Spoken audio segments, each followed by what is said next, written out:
In this guide, I'm going to show you how to unlock all Wrixel styles in Fortnite. This is Aiden from JustBoz, and before we get into this guide, make sure to like the video and subscribe to the channel with all notifications on. It really does help with the channel, and it lets us know that you want more content like this, so we greatly appreciate it. If at any point throughout this guide you did have any questions, just ask them down in the comment section below, and we can help you out further. I'm going to be doing my best to reply to every single comment down there. First things first, go ahead and unlock Wrixel from the Chapter 7 Season 4 Override Battle Pass. Make sure you have this skin unlocked first.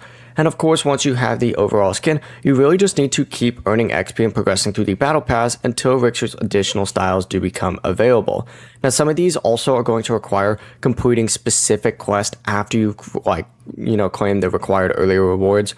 And for example, what you can do is you can back out, and I just have this one equipped right now.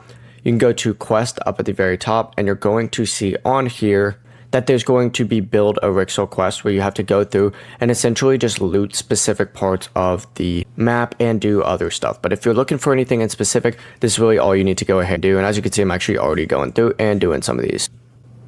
Before you do leave, make sure to like the video and subscribe to the channel with all notifications on. It really does help with the channel, and it lets us know that you want more content like this. We'd greatly appreciate it. And if at any point throughout this guide you did have any questions, just ask them down in the comment section below, and we can help you out further. I'm going to be doing my best to reply to every single comment down there. Peace.